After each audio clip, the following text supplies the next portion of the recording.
Hey YouTube, Alex here. I thought I'd do a live stream just because I had some extra time. And yeah, how's everybody doing? It's pretty late night in the US, so I don't know how many people will be able to make this, but I thought I could talk about a few different tips or topics, thoughts on Chiang Mai in particular. So about Chiang Mai, what can I say? I'll go through positives. I'll go through, I would say, at least five solid positives that I really like about the city. The first one is that Chiang Mai hasn't really changed a lot in the last 5 years. It feels very similar to how it felt 5 years ago when I first visited the city. That was in May of 2018. And I spent that month here in Chiang Mai. I ended up going to Dental World Chiang Mai, getting a wisdom tooth out. Felt that was really, really good value, and also really liked the city. And I've been to a lot of different places around the world since that trip 5 years ago. But something that sticks with me is how much I enjoyed Chiang Mai. It definitely has a certain charm, I think, for some people. I don't think it's for everybody. Some people find that it's boring, or some people find that it's just, there's not a lot to do. But I actually like that a lot about Chiang Mai. It's very peaceful. It's very relaxing. There's not a major party scene. It's mostly kind of relegated to a couple of roads in one part of town. And this is different than a Bangkok or a Pattaya, where it seems like there's a party everywhere, right? So that's something to think about when it comes to whether or not it might be right for you. Is do you like places that don't change as much, places that perhaps are not as dynamic as some places that you may be used to? I know in the US, it's a dynamic country where it seems to change every 5 or 10 years pretty significantly in some ways, right? Where it seems like here, there's a lot of things that really just don't change a lot. I know that some restaurants unfortunately did have to close during the pandemic. Some businesses closed, but a lot of the businesses that, at least I'd say numerous businesses I used to frequent 5 years ago, they're still open right now today. So they survived the pandemic and they're able to, um, still function and succeed in spite of that. And so that's something that's been really nice. There's been some changes. I would say one change that's been positive as well as I noticed it seems like they're doing more upkeep of some of the roads here in the uh, here in the city of Chiang Mai, and I'm specifically speaking about the Chiang Mai University area, also the area near Maya Mall, near Nimon. Seems like they're doing more to update the sidewalks, which is really, really nice. I've noticed they're doing a lot of paving and trying to repair some of the parts of the sidewalks that are crumbling. And I think that's really nice that they're doing that. I know it's not always easy because there's a lot of foot traffic in these areas, but certainly it definitely helps to reduce discomfort. And when it comes to people like myself, that I walk a lot, right? I don't have a motorbike here. I'd say I'd say it's about the same in terms of just like accessibility. You will still need to. Oh, hi there. We got a one viewer. Excellent. You will still need to be cognizant of where you go as a pedestrian. There's not always the easiest access to be able to walk around compared to what you may be used to. Like if you're coming from a big city in the U.S., you're used to being able to walk around your neighborhood. You're used to being able to walk to the grocery store or walk to certain events, that kind of thing. It's going to be tricky here in Chiang Mai unless specifically all of the things that you like happen to be in your neighborhood, which seems unlikely to me. Then you'll probably need to rent like a Bolt or a Grab or, um, yeah. Hey, great to see you, Matt. Yeah, walking surfaces in Chiang Mai are simply not what I'm used to, right? In America, specifically when I think about like Bay Area, California, it's relatively pedestrian friendly. Now, people don't always drive the best in the Bay Area, but that aside, setting that aside, it's very easy to be a pedestrian in most urban or suburban Bay Area cities, right? They have buses, they have places, benches, places for people to sit down. They have wide lanes. They have buttons you can press to cross streets. here you kind of have to wing it sometimes. In certain areas, like at the intersection between Maya and Nimon, then they have lights where you can press it and it will give you a crosswalk sign. But that's certainly not at every intersection. And that's something that you have to be cognizant of if you are going to come here to Chiang Mai. And I'd say Thailand in general. There's other parts of Thailand I've been to that are similar in that regard. Like I'd say Pattaya is not the most pedestrian friendly, and Bangkok is decent, but I think especially outside of Bangkok, it's something that hasn't really changed a whole lot since I was here 5 years ago. It doesn't mean it's all bad, but certainly it's something to consider, especially I would say if you have a physical disability, like if you struggle a bit to get around, then you might find it challenging and feel like, well, it's going to be too difficult for me to get around Chiang Mai. And I'd rather be in a larger city or something like that where then it's just easier to get around. How are you doing, Matt?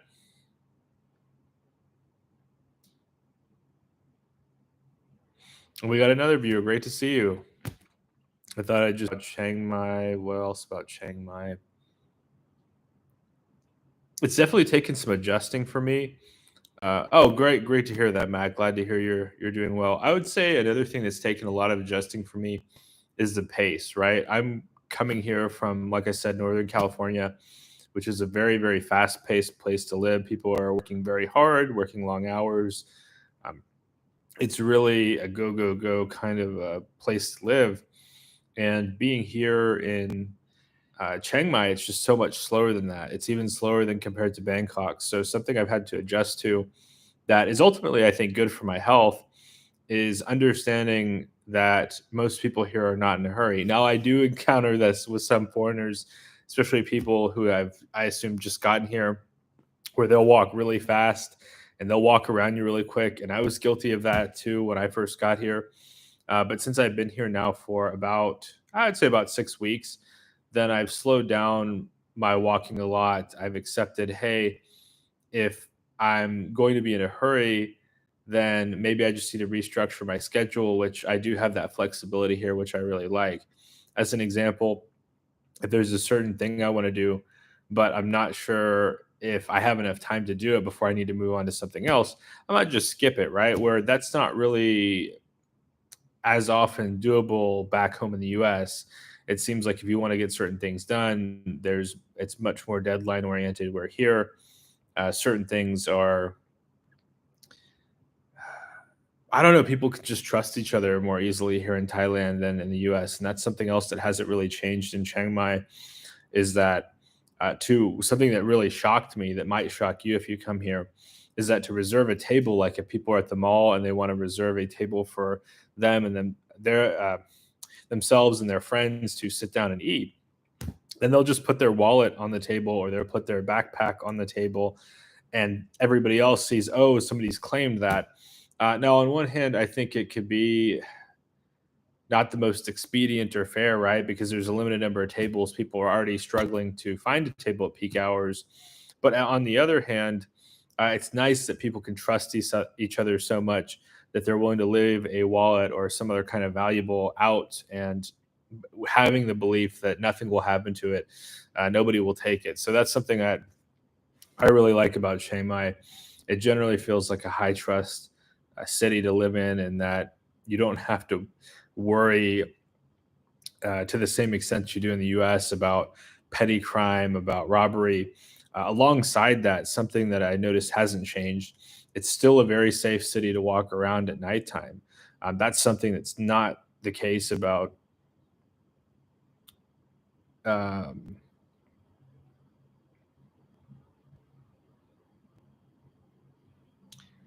oh, great question, Will Smith. Uh, Will's, and I'll get back to what I was saying just about the peacefulness of the city, but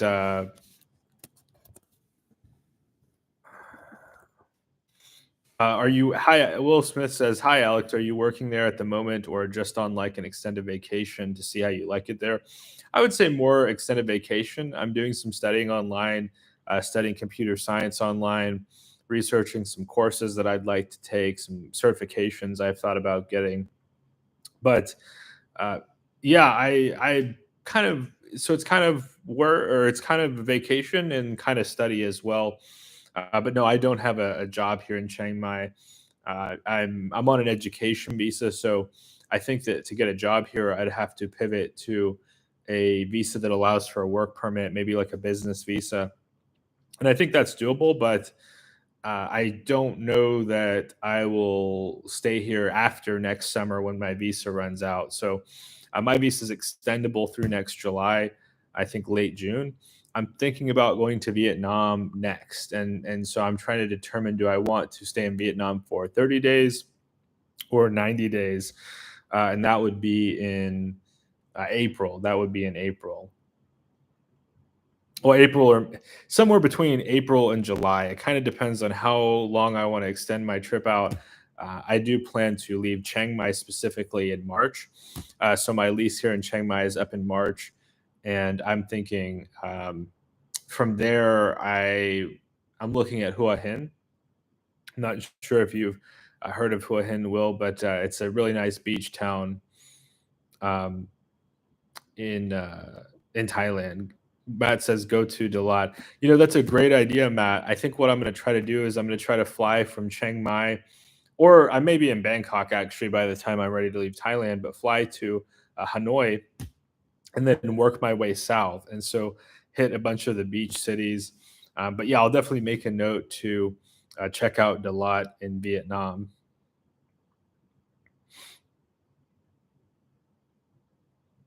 But yeah, back to my earlier point, point number 2, I like that it's safe to walk around at night.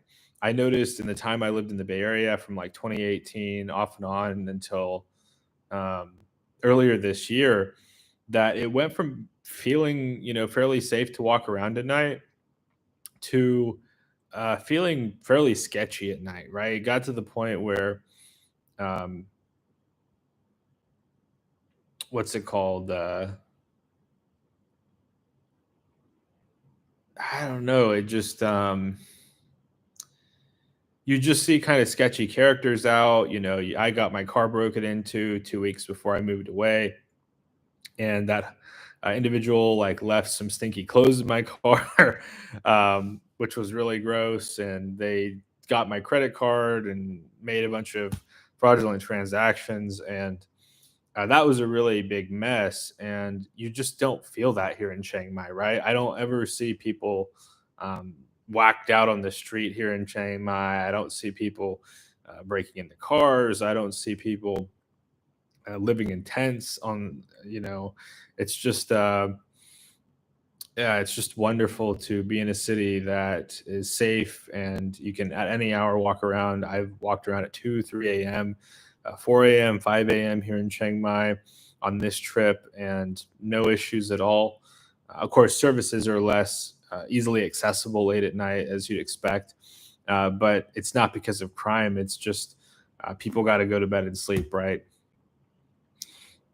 Oh, Matt, you said tough north to south. Do you recommend going from south to north, starting in Ho Chi Minh City and then going up to Hanoi? Love to hear more about your thoughts on that, because I'd be happy to switch it up if you think it's more efficient. It's better to go from south to north. I've never been to Vietnam, so this will be a first time for me. Will Smith says, "Great, makes sense. Thanks for that. I love Hua Hin. They're starting the high speed rail from Bangkok to Hua Hin from next year, which will cut the journey time to under 2 hours from nearly five." Yeah, that sounds incredible. I didn't realize they're doing a high speed rail, but that's a really, really good idea. And it just seems a lot better. Seems a lot better to be able to do it by train if it's going to be faster, save people a lot of time, because certainly 5 hours, like if you go down back to Bangkok, that's another day gone, right? Because you got to think, you got to get there early, you got to make sure You have your stuff organized, pack everything up. It definitely takes a lot of time to be doing a 5 hour trip each way, especially if it's less than a month. Like I plan to go to Hua Hin for at least a month. But if I was going there for a weekend, I mean, 5 hours each way, like what, 5 hours on a Friday, come back on Sunday or Monday, just that's a lot of time to go for something like that. But yeah, I'll be sure to make some content in Hua Hin. Well, I've been really busy studying a lot on programming, but I need to make some videos on Chiang Mai because I really like the city. I really enjoy it, but I just haven't had a chance to get around to that yet. Matt says it's so far and the buses are rough. Yeah, I've heard that the buses are not a lot of fun. I've uh, have some friends from Vietnam, and they mentioned that as well. Like that, it's just you get a bumpy ride, and it's sometimes like a lot of time too. You're not saving any money, right? I did some comparisons as far as comparing the cost of flying versus taking a bus, and the price isn't that different. And so, one thing I'm curious about, Matt, is it possible to fly to Dalat? Is there an airport in Dalat? Because I've thought, why don't I fly into Ho Chi Minh City and then fly to like Nha Trang or Da Nang or some of these other beach cities, and I go from there. And maybe I can't do all of them, right? Maybe I do a few of them this time, like a month in each or something. Like I don't know. I was thinking like a week in Ho Chi Minh City, and then finding a cool beach town for like a month, and then finding another beach town for a month, and then maybe a few weeks in Hanoi, and then um, after that, thinking about moving on to um, Indonesia. Right, I've been thinking about going to Indonesia after Vietnam. Matt says it's so far and the buses are rough. It's not far from Saigon. I see. Okay, so I'll look it up on a map then. Let's see. Pull up the map.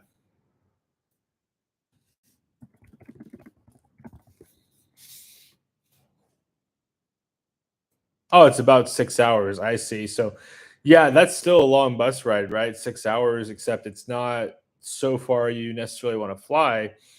So I could see how that would be, uh, that would be challenging. Maybe, huh. How about Vung Tao? Let's see. Oh, Matt says beware Nha Trang. What's wrong with Nha Trang?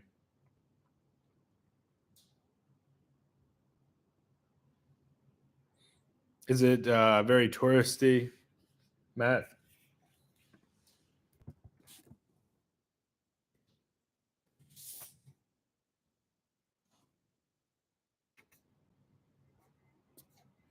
It looks very beautiful, but it could be that it's quite touristy. Which there's not anything wrong with that, but certain places definitely feel over touristed. Like um, Vung Tao is cool, Nha Trang is dangerous. What makes Nha Trang dangerous? I've never heard that about it. Of course, I have to say, Pattaya. After I spent a month there, definitely noticed that it's not the safest place in Thailand. I definitely encountered some odd characters late at night, especially walking around. Even in Jam Tien, everybody's saying go to Jam Tien, but I definitely encountered people that were very, very strange. People approaching me trying to offer services I'm not interested in, and people hitting me up for money. It was really just almost like the total opposite of Chiang Mai, which I think is cool if like you're there to party or something like that. It's not really a place that I'd want to live long term. Um, just my personal experience, it just felt over the top. I could see how it could be perfect for some people. Some people, maybe be able to overlook some of those challenges, but it just isn't for me. And I gave it a shot. I'm glad I gave it a shot, and I can have my honest opinion on it from firsthand experience, as opposed to just like assuming, one way or another, just from watching videos. I try to be pretty tolerant and open minded, but even then, it just felt like Pattaya, you really have to go there. Like, I don't know, I think for a lot of people, just counting.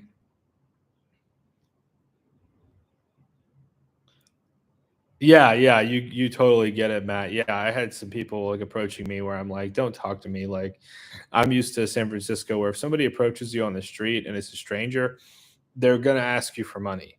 Like, I've even had well-dressed people hit me up and ask me for money, and it's not.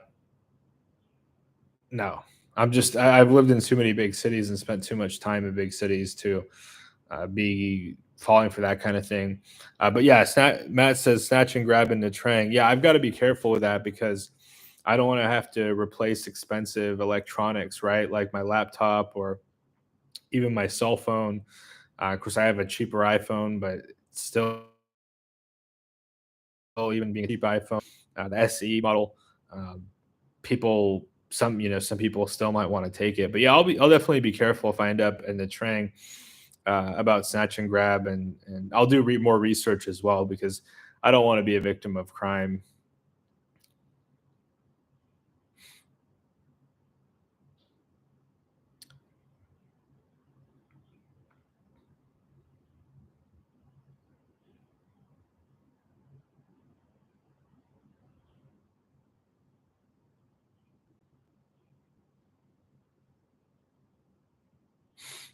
Any weekend plans? Anybody? Will says I'm in Hong Kong, having lived here for over 30 years. I'm going to retire next year to Malaysia, which I feel is the best for me in Asia in terms of food infrastructure, apartment, and healthcare. Well, I definitely agree. I think Malaysia is super underrated.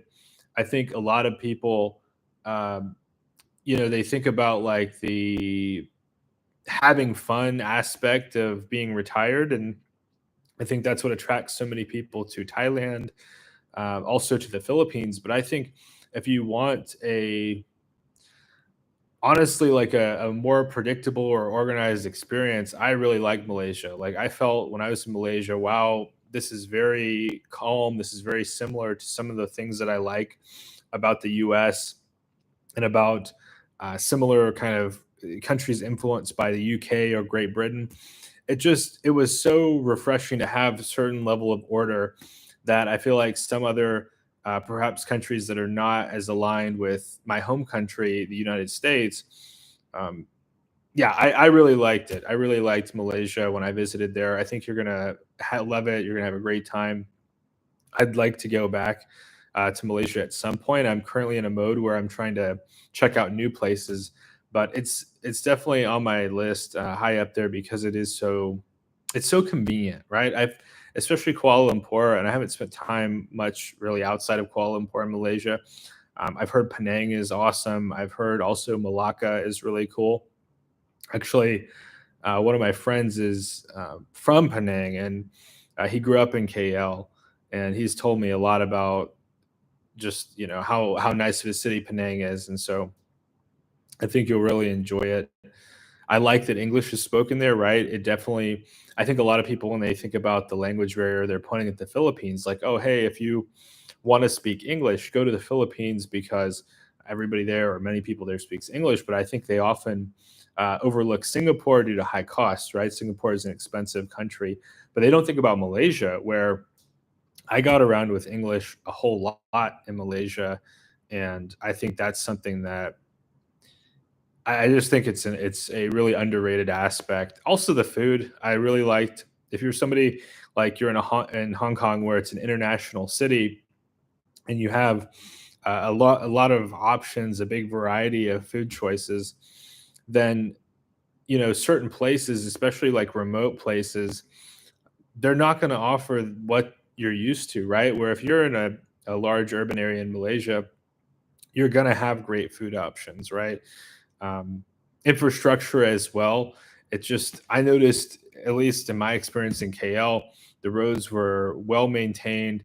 You also had great public transportation, um, and apartment. I felt like the value for apartments was really good for the money. Definitely much better than the United States where I'm from.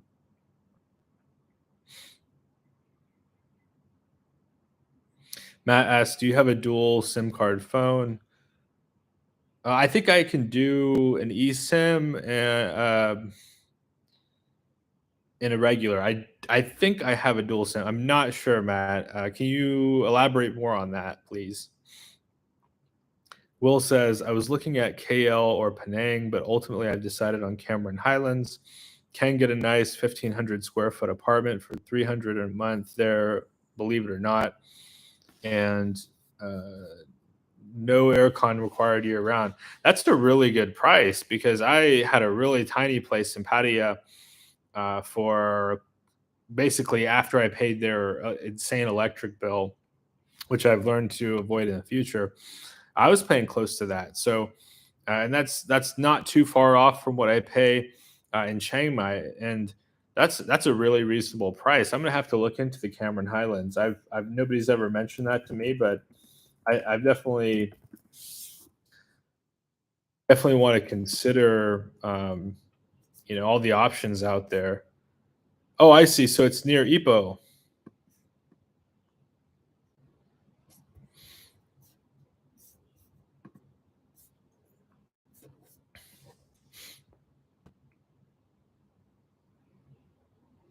And it's nice too that you're not going to have to run your aircon year round because that can really add up. I mean, when I was in Pattaya, that's kind of one of the ways or things that you have to look out for is that they charge you a low price. So it was like 5,000 baht or 5,500 baht for the apartment, but then they charge you like 10 baht per kilowatt hour. So you end up paying like I basically paid three or four times what I would pay here in Chiang Mai for the electric bill, or well, like two and a half times. But the aircon was also less efficient than my aircon here in Chiang Mai. So I paid like 5,000 or 5,500 baht for the rent. Then I paid like 4,000 baht for the electric. So it wasn't really that good of a deal. Of course, I learned my lesson. One, they're going to get you somehow in Pattaya. They're going to find a way into your wallet. But then also that just to keep an eye out for government rate electricity. But I feel like something like that's going to be much less of an issue in Malaysia. Things seemed fairly above board. Matt says, I need to keep a US phone number, so Tello plus a Thai plan. I see. Yeah, I use Google Voice. That's kind of how I do it to have a US phone number. It's not a perfect solution, but it works decently well enough. I use that Google Voice, and then I can do calls over Wi-Fi. And if I need to get somebody my phone number, then I provide them that voice number and it will let me know. Now, I will notice it's not great about ringing, and I don't know if that's just a settings issue, but it's not always great about ringing. So sometimes I have to pick it up and call the person back to complete that call. But yeah, Matt, it's awesome if you have the ability to have a U.S. phone number and a Thai phone number, uh, then yeah, getting a dual SIM phone I think will help you a lot.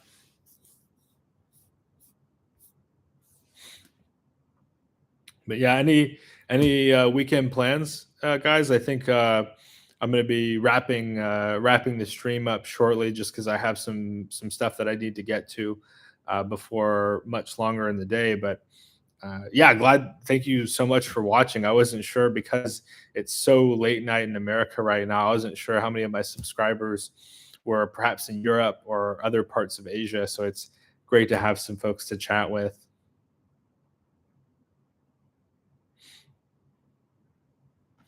For me, yeah, I just plan on doing programming this weekend. I think I'm gonna go get some lunch tomorrow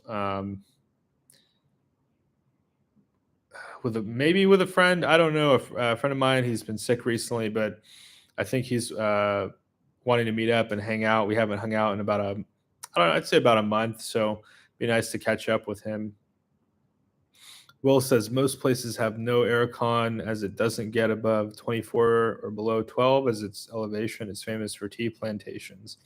That sounds incredible. Not having to use aircon and being in Southeast Asia where you have that just sounds like perfect weather. I have to research more about it because that just sounds like a wonderful place. I love tea as well, so I think being around a tea plantation would be very relaxing.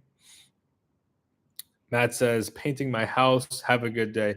Thanks so much, Matt. I appreciate it. I hope your house painting goes well, and I hope you have a good day as well. But yeah, thanks so much, everybody. I really appreciate you joining us today. And I think I'm going to wrap up, and we'll chat soon. I'm always happy to do more of these in the future.